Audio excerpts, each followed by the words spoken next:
अकबर बीरबल की कहानी। एक दिन बीरबल दरबार में देर से पहुंचा। जब बादशाह ने देरी का कारण पूछा तो बोला, मैं क्या करता हुजूर, मेरे बच्चे आज जोर जोर से रोकर कहने लगे कि दरबार में ना जाओ। किसी तरह उन्हें बहुत मुश्किल से समझा पाया कि मेरा दरबार में जाना होना कितना ज़रूरी है।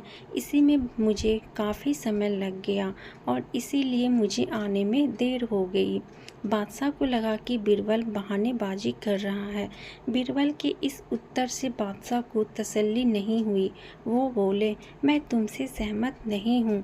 किसी भी बच्चे को समझाना इतना मुश्किल जितना तुमने बताया, इसमें इतनी देर तो लग ही नहीं सकती है। बीरबल हंसता हुआ बोला, हुजूर, बच्चे को गुस्सा करना या डपटना तो बहुत सरल है, लेकिन किसी बात को विस्तार से समझा पाना बेहद कठिन है। अकबर बोले, मूर्खों जैसी बात मत करो। मेरे पास कोई भी बच्चा लेकर आओ, मैं तुम्हें दिखाता हूँ कि कितना आसान है यह काम। ठीक है जहाँ पना। बीरबल बोला, मैं खुद ही बच्चा बन जाता हूँ और वैसा ही व्यवहार करता हूँ। तब आप एक पिता की भांति मुझे संतुष्ट करके दिखाइए। फिर बीरबल ने छोटे बच्चे की तरह बर्ताव करना शुरू कर दिया। उसने तरह तरह के मुंह बनाकर अकबर को चिढ़ाया और किसी छोटे बच्चे की तरह दरबार में यहाँ वहाँ उछलने कूदने लगा। उसने अपनी पगड़ी जमीन पर फेंक दी। फिर वह जाकर अकबर की गोद में बैठ गया और लगा कि उन्हें मूँछों की छेड़छाड़ करने बादशाह करते हुए रह गए। नहीं नहीं मेरे बच्चे, ऐसा मत करो, तुम तो अच्छे बच्चे हो ना। सुनकर बीरबल ने जोर जोर से चिल्लाना शुरू कर दिया। तब अकबर ने कुछ मिठाइयों लाने का आदेश दिया, लेकिन बीरबल जोर जोर से चिल्लाता ही रहा। अब बादशाह परेशान हो गए, लेकिन उन्होंने धैर्य बनाए रखना। वो बोले, बेटा खिलौना से खेलोगे, देखो कितने सुंदर खिलौने हैं।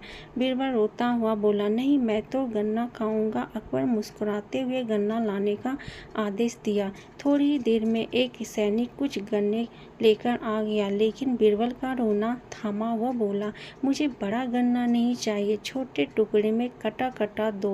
अकबर ने एक सैनिक को बुलाकर कहा कि वह एक गन्ने के छोटे छोटे टुकड़े कर दे।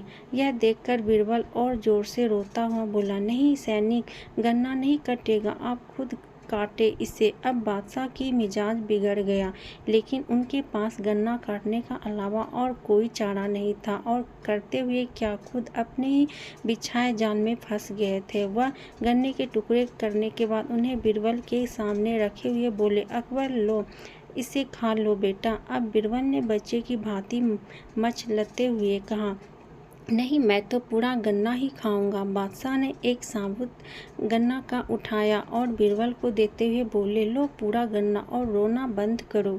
लेकिन बीरबल रोता ही बोला, नहीं मुझे तो इन छोटे टुकड़ों ही साबुत गन्ना बनाकर दो। कैसी अजीब बातें करते हो तुम, यह भला कैसे संभव है।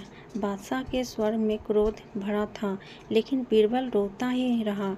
बादशाह का धैर्य चुक गया। बोले, यदि तुमने रोना बंद नहीं किया तो मार पड़ेगी।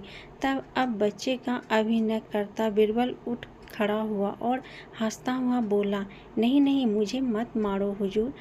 अब आपको पता चला कि बच्चे की बेतुकी जिंदों को शांत करना कितना मुश्किल काम है। बीरबल की बात से सहमत थे अकबर। बोले, हाँ ठीक कहते हो। रोते चिल्लाते जिद पर अड़े बच्चे को समझाना बच्चों का खेल नहीं है। तो कैसी लगी दोस्तों आप सबको ये कहानी? अच्छी लगी तो वीडियो को लाइक शेयर कमेंट सब्सक्राइब कीजिएगा। Thanks for watching.